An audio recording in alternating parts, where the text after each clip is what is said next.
What's up guys, it's Punchy, and today we're diving into the freshly reworked Red Death. This weapon stirred up a lot when it dropped, not just because it's the first hybrid legendary, but because it's been a while since we've seen one at all. Following its release, it was reworked, and now it's back with straight up buffs and a brand new critical that completely changes how it plays. So let's break it down. Was this really what this weapon needed? Starting off simple, for whatever reason, Red Death actually got some flat out buffs to both its pen and weight. I mean, 5.5 weight on a spear isn't wild on its own, but when you look at the other spear stats, it starts to feel a bit random. Most are either 5.0 or 6.0, and nothing's in between, so it kind of felt slapped on there and got rounded out. Honestly, I don't think this weapon needed any extra posture damage anyway, since it was chunking without much effort, but that's not even the main issue here. Now, the pen buff might seem small, but it's not something to brush off. In Deepwoken, pen cuts through resistance, and stacking it used to be huge for certain mantras or weapon builds that skipped out on raw stats to dump points elsewhere. Red Death, being a hybrid weapon that already demands a lot of stat investment, now gives you a little more back with his pen buff. But here's the catch, you're dumping points into both Shadowcast and Bloodrend just to run it. Most builds that pick this up are already stretched thin with their points, prioritizing mantras and elemental scaling over raw weapon damage. So sure, this pen buff helps and it's actually really effective, but honestly, I'd rather they just lower the stat requirements instead of giving it a boost, because that is still gonna bottleneck creativity. Anyway, this weapon in my opinion didn't need any stat buffs since it was pretty strong. It needed something to set it apart in its gameplay, and trust me, we definitely got something that does this. When you run up and pop your running critical, you let off a flurry of stabs that hits up close and chains straight into a secondary shadow explosion. The damage here in this interaction is kinda crazy, and it does both the statuses, but it's also good for catching people. I will say it's not the easiest move to pull off, but once you start using its armor and range to your advantage, you're cooking. In actual fights, the crit can get interrupted early if you're stunned by parrying or being hit, but once the thrusts kick in,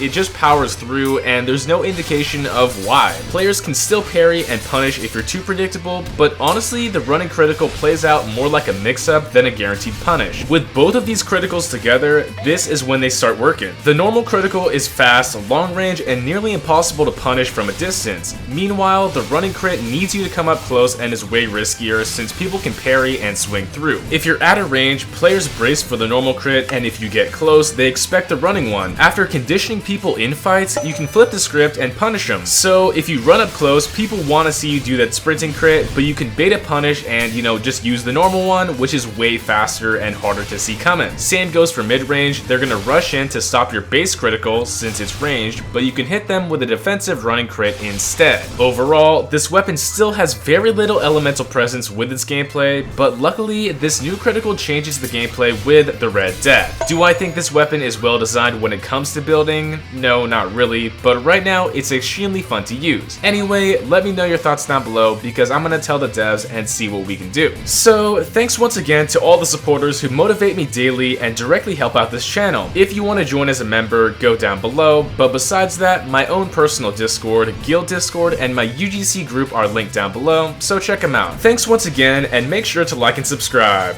It's punching time.